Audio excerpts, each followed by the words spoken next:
welcome to another episode of Leads Unfiltered by Lead for Good Africa and in partnership with the Metropolitan School of Business and Management UK.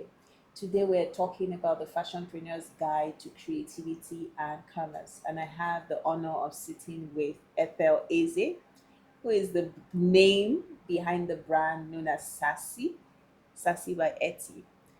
I'm so excited to have you. Welcome Thank today. you. I'm Yeah, excited to be here. okay, just to honor her being here today, I'm wearing a piece by her, and I'm just so excited about the progress she's made, and I really want to say congratulations. Thank You you. recently moved to a bigger store Yes, we in a did. choice location. Yes, we That did. speaks about progress, and you've served several clients over the last 10 years, building a distinct brand. And you're still young, right? You're still young. And despite your background in engineering, you're an engineer and you're in fashion. Yes, I am. How did you go from having a passion for fashion to starting a business? Let's even talk about how you made the move from engineering to fashion. Okay, so moving from engineering to fashion was quite challenging and, well, very rewarding because the engineering honed my precision, my detailing, my problem solving skills. Those are things you can take from engineering.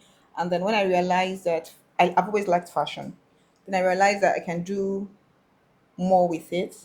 So I took it from a hobby to business. So when I graduated from school, I worked in NNPC, Mm-hmm. BPMC to be precise, but it just wasn't, I didn't really, I wasn't getting the 9 to 5 life. It Right, wasn't working for me. It was so stressful. I just decided I have to do something for myself. right. So I decided, okay, why not go to fashion school? So I went to fashion school. I moved to Lagos, went to fashion school, and then in my class I was like literally one of the best because I was very good with calculations. I was very good with precisions. You don't need to teach me something twice. I just grab it. So that's something I picked from engineering. So that was just the transition. I just decided I can do this.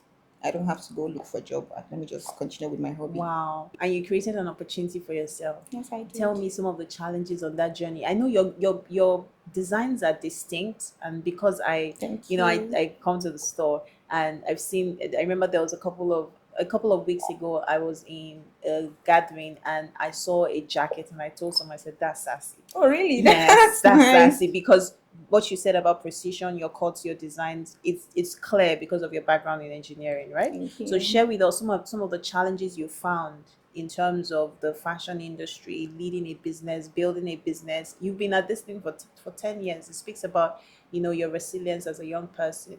So the fashion business is very challenging. But what I did when I started was, okay, so when I started first, I was in a new location, I knew nobody, but I just knew this is something I want to do. So I had to find a way. So the first thing I did was to acquire a lot of knowledge. I read. I went to conferences, workshops. I literally just had to just acquire so much knowledge. So I'll know that that one is sorted. Then networking. I started networking with people. I met somebody, you take me to your office, also for your office people. So networking is very important. And then the third thing was mentorship. I made sure I got a mentor. So mentorship helps you eliminate the mistakes that your mentor already made. Right. So when I got a mentor who was already big in the fashion industry, and then he was able to guide me. So that was. Very, you've simplified it. How have you been able to distinguish yourself? Did you ever struggle with comparing yourself with, other brands? How have you been able to build a distinct, because you're sometimes sometimes when I look at what you've done, I'm just like, what goes on in your mind? How have you been able to build a distinct brand? And there are lots of and fashionpreneurs out there. Different brands are emerging as the African, style is being exported to the rest of the world. So how have you been able to build a distinct brand and overcome the competition and comparison in the sector? Okay, so comparing yourself to others is natural. You can't take it away. But so what I did was, number one, my engineering background helped me a lot. So if you know, my designs are usually very curated. I do them in collections, and then I try to bring my engineering background into it. So like we had a collection that was oblong. So I had to pick, the shape oblong. Yeah. So I took the oblong collection. I took the oblong background, the background from engineering. I brought it to fashion. So we had bubble. We've had the bubble collection, and we have just I just try to pick things from my engineering background and bring it into fashion. So that has helped me a lot. How about overcoming competition? You know how sometimes we can be stuck thinking that there are lots of people in a particular space and there's no space for me, right? But you've still been able to push past that feeling. Have you been able to do that for anyone who wants to go into fashion and they're like, there's so many tailors out there, there's so many, yeah. What's your So advice? to overcome competition, number one, you need to stay original. Originality matters. You need to know the reason why you started. So that's what I did. I had to keep reminding myself. I've always liked fashion. When I was in school, I was a fashion girl. Everybody knows me as a fashion girl. And then fashion comes to me effortlessly. I'm one person who doesn't struggle with designing. So I'm like, okay, let's do this. So always try to remain original. So originality is number one. Then number two, you have to move with the trend. You don't just stay back and be like, what I know is enough. You need to keep studying. You need to adapt to the new trend. And then, like I said, mentorship again helps in You're that still, regard. so you don't have the I have arrived, despite having led this business for 10 years, you don't have the I have arrived mentality. You still, you're still connected with mentors who help you on the growth process. No. So what I do is sometimes I outgrow my mentors. Oh, so good. So I look for another one. So I keep it's a Yes. stage. So when I started, my mentor when I started is not my mentor now. Hmm. So I keep going Yes, you higher. keep improving. I think I keep yes, improving. that's the journey of lifelong learning. If you're going to build a sustainable business, right? A business that would stand the test of time, you have to commit to the process of continuous learning. You've also spoken about innovation, keeping up with the trends. What's the current trend now with fashion? So many things because right now we have fast fashion is overtaking custom pieces, and then everybody's making really different things. So for a young woman who wants to break into the fashion business, right? What would be your advice to her? For someone who has seen your work or who just thinks, I have a passion for fashion, right? How can I come into this industry? You share some of it initially, but I would just like for you to tie it up nicely. Okay, so my first advice is number one, you need to go to a fashion store. If you understand what's going on, if you understand what fashion is, then you'll be able to actually do the business. Like, for example, I've never had a tailor or any of my staff who really knows tailoring more than me. So they'll be wondering, like, how do you know all these things? If you don't know what you're doing, you won't be able to correct somebody. If you don't know what's going on, you won't be able to correct someone. So the person needs to go to fashion school first. And secondly, I'll advise you do something in business. You have to study business because it's actually 70% business and 30% fashion, 30% sewing. Right. So the fashion business industry is very rugged. So if you don't know business, you'll be chased out of the market, literally. Yeah, so let's talk about the financial realities of running the fashion business, right? Just to throw more light and to share more knowledge for people who want to come into that industry. You've clearly said it. You've said it's 70% business, 30% sewing, right? What are some of the financial knowledge that individuals need, and what is the one thing in the fashion industry that people don't talk about, especially with regards to challenges? Running a fashion business is very expensive. You need a lot of investment to be able to have inventory and production. You need a lot of money actually. So I'll advise you do a lot of planning and budgeting. So most fashion designers they don't sit down to do their maths. That's your own homework if you want to make some profit. For example, last week I sent an invoice to a client and she's like, this is expensive. How come other people are making it cheaper? And I told her, we have to make some profit. She's like, but people are making profit. I said, maybe they are not making profit and they don't even know. A lot of people, they just do business for the sake of doing business. Just they are busy for the sake of being busy. They wake up in the morning, they are sewing, they are working, they are attending to customers. But at the end of the day, they are still in the same spot. They never really move forward because they're not doing their maths well. You need to be able to do your calculations, factor in all your costs, to be able to make profit. And that's a lot of things fashion designers don't do. Hmm. Yeah, so they just I sold out, sold out, sold out. But selling out does not mean you're making money. Hmm. Wow. So in terms of building your business, right? What are some of the mindsets? Because you're if you've been in existence for 10 years, you're getting something right, right? And you're moving, you're expanding, you're getting something right. You're serving international clients, you're getting something right. What's some of the mindsets that you like? What's your mindset? What are some of the mindset that powers this business that is serving different people and scaling and expanding especially as a woman, building a profitable business.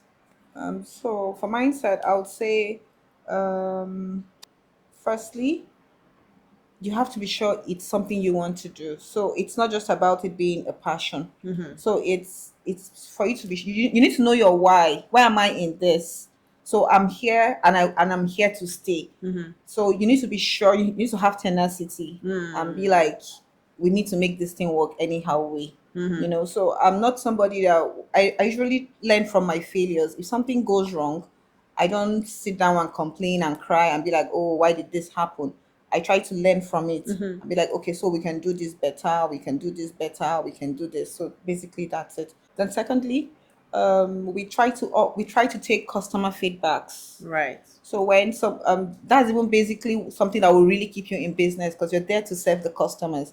So when customers criticize you and give you their feedback, even if it's negative, you have to take that as a learning curve Mm-hmm. and to make things better Right. instead of complaining or trying to make the customers sound like they're just nagging. Mm. So one time I had a customer tell me that, I said, you know why I like you? I said, why? She said, because you're always willing to make the clothes better. Mm. She said some other people, when they come in and then the clothes are not nice, they already grumbling. They're like, man, just take it like that, man, just manage it like that. But me, I wouldn't want you to leave unhappy. Mm-hmm. I want you to leave happy. I want to make sure you actually wear the clothes. I want to be sure it's a win-win. You win, I win. Not I win and then you lose. Because when I win and you lose, that means you're not going to return. That's a very good mindset to have. So you approach your business from a mindset of service, serving the customer, right? Not just thinking about what's in it for you. One of the mantras for us at Lead for Good is we think about leading, we think about serving, we think about impact, and we like to look at leadership as a place to serve and to serve for the betterment of people, for the progress of people. You work in an industry where you have to engage with semi-skilled workers, right? And I know that working with semi-skilled workers can be tough in terms of productivity, in terms of their own contribution. How has that been? What are some of the things that have worked for you in terms of leading a team like that and investing in them? Okay, so working with semi-skilled workers, what I do is I don't try to give you more than you can chew. So when you come in, I interview you, test you, see what you can do, and then we just try to harness your specialty. So you see, a tailor comes in and says, "I can sew well, that's what they always say. What can you sew?" They say, "I can sew everything." So I'll tell them, "What can you sew very well?" Then they'll be like, "I can sew everything." So you can say, "Okay, make a trouser for me, you keep, make a shirt for me, you keep, make a jacket for me, you keep." Then you're like, "Okay, so I think trouser is your strength. So just be the trouser tailor." So I just try to harness their strengths and then try to make them improve on that instead of them just doing everything and then it's a mess. Right. So basically, that's it. And then we'll also try to offer trainings to them. We train them and we try to groom them. We do a lot of grooming and motivating. Motivating. Yes, we motivate them a lot to make sure they grow because I don't want them to serve me forever. They have to go on and do their own thing eventually. So we try to motivate them, try to build their confidence level so that they know that you don't have to work for someone for the rest of your life. You can also go do your thing Wow. eventually. That's so good. So can you see that? I'm sure you know that you're contributing to economic growth, Nigeria's economic Yes, growth. we are. Well done for that. I must say, well done for that. So, what's one last thing that I want you to talk about? What's one thing that Sassy has? That Sassy is your brand, and I want you to brag. What's one thing that Sassy has that you think that no other fashion brand has in terms of authenticity? Speak to your authenticity as a person and even as a brand. Okay, so firstly, I'm going to say we're very unique, because I try to bring in my engineering knowledge into the fashion business. So our designs are very original, very unique. We don't copy. And then secondly, I'm going to talk about our bespoke customer service. We try to make sure the customer leaves happy, and that's something you don't find nowadays. Me too. I shop from other people, and sometimes I'm just like, I can't come back here because the way they behave, like they don't care if you buy, they don't care if you don't buy, like whatever. So we offer genuine bespoke customer service. We make sure the customer leaves happy. Right. I want you to speak about values because obviously it's important to you that a customer feels seen, feels heard, and that their feedback is also received and Mm-hmm. implemented on, which speaks to your values as a person. And I'm asking you to speak about values as a young person, right? Because we recognize that values contribute to our progress. Whether if we Yes. have the right values, we can build a sustainable society. If we don't have the right values, then we can what we will see will be mess. So speak to us about some of your values and how those values play out in your business, the values you have as an individual. Okay, so firstly, let's speak about integrity. So we try to keep to our words, because I know that tailors are painted in Nigeria as when they say you should pick up your clothes on Monday, it means like next year Monday. But we don't do that. So when we tell you if you give us a date, we make sure we deliver on that day. And then secondly, we don't compromise on quality. We try to give you value for your money. So we try to make sure our pieces are of good quality, the fabric, the finishing, the packaging, and everything. We make sure the client is happy. Yes, it speaks to excellence as a value, right? Because we find that when people do business, they either do shoddy work, even in the career space, in the corporate world as well. So excellence is something that obviously distinguishes your brand, and excellence is something Yes. that has kept you for Yes. this long. People start businesses, and in a short matter of time, the business is over. Closes down. Yeah, Yes. so excellence, and that's really evident in your work. So well done for contributing to economic growth, for stepping out of your comfort zone, Thank and being you. an employer of labor, right? Thank Tell you. one last advice you're gonna give to any young person who doesn't seem to see any opportunities around them at the moment. What would be your advice to them as we close out on the conversation? So I'll tell them they should harness their hobbies. You can change your passion to money, because I believe that everybody can do something. You can't just sit down at home and be like there's nothing to do. So whatever it is you think you can do, you can actually make it a business. You can make money from it, whatever it is. And I also think everybody should learn like a hand skill. It helps, because I've had a lot of people who even come to work for me. They're graduates. Some of them even have masters, and they've not been able to find a job. So but because they can sew, they're now able to make a living out of it. Yes. That's brilliant. I think so. It speaks to skill empowerment, like we do at Lead for Good Africa. One thing that we're really pushing is to encourage more individuals to develop the skills that can help them earn and also help them make a living and make meaningful contribution to our collective development as a society. We have courses that you can take access to, and we have access to these courses at discounted rates thanks to our partners, the Metropolitan School of Business and Management UK, and you can get access to these courses on our website if you just visit leadforgoodafrica.org and skill up. She spoke about going to fashion school. She spoke about continuous learning and development, which is something that we all need to be able to contribute to our collective progress and prosperity as a nation. Thank you for listening to this episode. We hope that you found it really helpful, and we look forward to seeing you on our next episode. Thank you so much, Sassy, for Thank you for joining having me. me. Ethel, all right? Yes, Take care. Ethel. Okay, bye everyone. Take care.